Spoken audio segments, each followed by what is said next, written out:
हर व्यक्ति मुझसे किसी न किसी बात में बेहतर है और मैं उसी से वह बात सीख रहा हूँ। जिंदगी सामान्य से गुजर जाए, ये बहुत ही असामान्य बात है। हेलो दोस्तों, कैसे हैं आप लोग? मैं उम्मीद करती हूँ कि आप सभी अच्छे ही होंगे। दोस्तों, आज हम इस वीडियो में राम और शबरी की कहानी के माध्यम से यह जानेंगे कि अगर आप में सच्ची लगन और सब्र है तो कुछ भी असंभव नहीं। तो चलो दोस्तों, सुनते हैं राम और शबरी प्रसंग। शबरी को आश्रम सौंपकर महर्षि मतंग जब देवलोक जाने लगे, तब शबरी भी साथ जाने की जिद करने लगी। शबरी की उम्र 10 वर्ष थी। वो महर्षि मतंग का हाथ पकड़ रोने लगी। महर्षि शबरी को रोते देख व्याकुल हो उठे। शबरी को समझाया, पुत्री, इस आश्रम में भगवान आएंगे, तुम यही प्रतीक्षा करो। अबोध शबरी इतना अवश्य जानती थी कि गुरु का वाक्य सत्य होकर रहेगा। उसने फिर पूछा, कब आएंगे? महर्षि मतंग त्रिकालदर्शी थे। वे भूत भविष्य सब जानते थे। वे ब्रह्मर्षि थे। महर्षि शबरी के आगे घुटनों के बल बैठ गए और शबरी को नमन किया। आसपास उपस्थित सभी ऋषिगण असमंजस में डूब गए। ये ओलट कैसे हुआ? गुरु यहाँ शिष्य को नमन करे, ये कैसे हुआ? महर्षि के तेज के आगे कोई बोल न सका। महर्षि मतंग बोले, पुत्री, अभी उनका जन्म नहीं हुआ। अभी दशरथ जी का लग्न भी नहीं हुआ। उनका कौशल्या से विवाह होगा, फिर भगवान की लंबी प्रतीक्षा होगी, फिर दशरथ जी का विवाह सुमित्रा से होगा, फिर प्रतीक्षा, फिर उनका विवाह कैकेयी से होगा, फिर प्रतीक्षा, फिर वो जन्म लेंगे, फिर उनका विवाह माता जानकी से होगा, फिर उन्हें 14 वर्ष वनवास होगा और फिर वनवास के आखिरी वर्ष माता जानकी का हरण होगा। तब उनकी खोज में वे यहाँ आएंगे। तुम उन्हें कहना, आप सुग्रीव से मित्रता कीजिए, उसे आत्ताय बाली के संताप से मुक्त कीजिए, आपका अभीष्ट सिद्ध होगा और आप रावण पर अवश्य विजय प्राप्त करेंगे। शबरी एक क्षण किंकर्तव्य विमूढ़ हो गई। अबोध शबरी इतनी लंबी प्रतीक्षा के समय को माप भी नहीं पाई। वह फिर अधीर होकर पूछने लगी, इतनी लंबी प्रतीक्षा कैसे पूरी होगी गुरुदेव? महर्षि मतंग बोले, वे ईश्वर है, अवश्य ही आएंगे, यह भावी निश्चित है। लेकिन यदि उनकी इच्छा हुई तो काल दर्शन के इस विज्ञान को परे रखकर वे कभी भी आ सकते हैं। लेकिन आएंगे अवश्य। जन्म मरण से परे उन्हें जब जरूरत हुई तो प्रहलाद के लिए खंबे से भी निकल आए थे। इसलिए प्रतीक्षा करना, वे कभी भी आ सकते हैं। तीनों काल तुम्हारे गुरु के रूप में मुझे याद रखेंगे। शायद यही मेरे तप का फल है। शबरी गुरु के आदेश को मान वहीं आश्रम में रुक गई। उसे हर दिन प्रभु श्री राम की प्रतीक्षा रहती थी। वह जानती थी समय का चक्र उनकी उंगली पर नाचता है, वे कभी भी आ सकते हैं। हर रोज रास्ते में फूल बिछाती है और हर क्षण प्रतीक्षा करती, कभी भी आ सकते हैं। हर तरफ फूल बिछाकर हर क्षण प्रतीक्षा। शबरी बूढ़ी हो गई, लेकिन प्रतीक्षा उसी अबोध चित्त से करती रही और एक दिन उसके बिछाए फूलों पर प्रभु श्री राम के चरण पड़े। शबरी का कंठ अवरुद्ध हो गया, आंखों से अश्रुओं की धारा फूट पड़ी। गुरु का कथन सत्य हुआ, भगवान उसके घर आ गए। शबरी की प्रतीक्षा का फल ये रहा कि जिन राम को कभी तीनों माताओं ने जूठा नहीं खिलाया, उन्हीं राम ने शबरी का जूठा खाया। ऐसे पतित पावन मर्यादा पुरुषोत्तम दीन हितकारी श्री राम जी की जय हो, जय हो, जय हो। एक देर तक उस पुरुष को निहारते रहने के बाद वृद्धा भीलनी के मुंह से स्वर बोल फूटे, कहो राम, शबरी की कुटिया को ढूंढने में अधिक कष्ट तो नहीं हुआ। राम मुस्कुराए, यहाँ तो आना ही था माँ, कष्ट का क्या मोल मूल्य।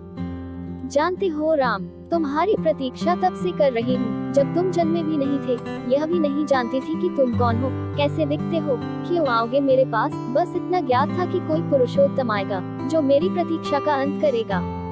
राम ने कहा, तभी तो मेरे जन्म के पूर्व ही तय हो चुका था कि राम को शबरी के आश्रम में जाना है। एक बात बताऊं प्रभु, भक्ति में 2 प्रकार की शरणागति होती है। पहली वानरी भाव और दूसरी माचारी भाव। बंदर का बच्चा अपनी पूरी शक्ति लगाकर अपनी माँ का पेट पकड़े रहता है ताकि गिरे न। उसे सबसे अधिक भरोसा माँ पर ही होता है और वह उसे पूरी शक्ति से पकड़े रहता है। यही भक्ति का भी एक भाव है जिसमें भक्त अपने ईश्वर को पूरी शक्ति से पकड़े रहता है, दिन रात उसकी आराधना करता है। वानरी भाव। पर मैंने यह भाव नहीं अपनाया। मैं तो उस बिल्ली के बच्चे की भांति थी जो अपनी माँ को पकड़ता ही नहीं बल्कि निश्चिंत बैठा रहता है कि माँ है न, वह स्वयं ही मेरी रक्षा करेगी और माँ सचमुच उसे अपने मुंह में टांग कर घूमती है। मैं भी निश्चिंत थी कि तुम आओगे ही, तुम्हें क्या पकड़ना। माचारी भाव। राम मुस्कुराकर रह गए। भीलनी ने पुनः कहा, सोच रही हूँ बुराई में भी तनिक अच्छाई छिपी होती है न। कहाँ सुदूर उत्तर के तुम, कहाँ घोर दक्षिण में मैं। तुम प्रतिष्ठित रघुकुल के भविष्य, मैं वन की भीलनी। यदि रावण का अंत नहीं करना होता तो तुम कहाँ से आते। राम गंभीर हुए और कहा, भ्रम में न पड़ो माँ। राम क्या रावण का वध करने आया है। रावण का वध तो लक्ष्मण अपने पैर से बाण चलाकर भी कर सकता है। राम हजारों कोस चलकर इस गहन वन में आया है तो केवल तुमसे मिलने आया है माँ, ताकि सहस्त्रों वर्षों के बाद भी जब कोई भारत के अस्तित्व पर प्रश्न खड़ा करे तो इतिहास चिल्लाकर उत्तर दे कि इस राष्ट्र को क्षत्रिय राम और उसकी भीलनी माँ ने मिलकर गढ़ा था। जब कोई भारत की परंपराओं पर उंगली उठाए तो काल उसका गला पकड़कर कहे कि नहीं। यह एकमात्र ऐसी सभ्यता है जहाँ एक राजपुत्र वन में प्रतीक्षा करती एक वनवासिनी से भेंट करने के लिए 14 वर्ष का वनवास स्वीकार करता है। राम वन में बस इसलिए आया है ताकि जब युगों का इतिहास लिखा जाए तो उसमें अंकित हो कि शासन, प्रशासन और सत्ता जब पैदल चलकर वन में रहने वाले समाज के अंतिम व्यक्ति तक पहुँचे तभी वह राम राज्य है। अंत्योदय। राम वन में इसलिए आया है ताकि भविष्य स्मरण रखे कि प्रतीक्षाएं अवश्य पूरी होती हैं। राम रावण को मारने भर के लिए नहीं आया है माँ। माता शबरी एकटक राम को निहारती रही। राम ने फिर कहा, राम की वन यात्रा रावण युद्ध के लिए नहीं है माता। राम की यात्रा प्रारंभ हुई है भविष्य के आदर्श की स्थापना के लिए। राम राजमहल से निकला है ताकि विश्व को संदेश दे सके कि एक माँ की अवांछनीय इच्छाओं को भी पूरा करना ही राम होना है। राम निकला है ताकि भारत विश्व को सीख दे सके कि किसी सीता के अपमान का दंड असभ्य रावण के पूरे साम्राज्य के विध्वंस से पूरा होता है। राम आया है ताकि भारत विश्व को बता सके कि अन्याय और आतंक का अंत करना ही धर्म है। राम आया है ताकि भारत विश्व को सदैव के लिए सीख दे सके कि विदेश में बैठे शत्रु की समाप्ति के लिए आवश्यक है कि पहले देश में बैठी उसकी समर्थक शूर्पणखाओं की नाक काटी जाए और खरदूषणों का घमंड तोड़ा जाए। और राम आया है ताकि युगों को बता सके कि रावणों से युद्ध केवल राम की शक्ति से नहीं बल्कि वन में बैठी शबरी के आशीर्वाद से जीते जाते हैं। शबरी की आंखों में जल भर आया था। उसने बात बदल कर कहा, बेर खाओगे राम। राम मुस्कुराए, बिना खाए जाऊंगा भी नहीं माँ। शबरी अपनी कुटिया से झपोली में बेर लेकर आई और राम के समक्ष रख दिए। राम और लक्ष्मण खाने लगे तो कहा, बेर मीठे हैं न प्रभु। यहाँ आकर मीठे और खट्टे का भेद भूल गया हूँ माँ। बस इतना समझ रहा हूँ कि यही अमृत है। शबरी मुस्कुराई, बोली, सचमुच तुम मर्यादा पुरुषोत्तम हो राम।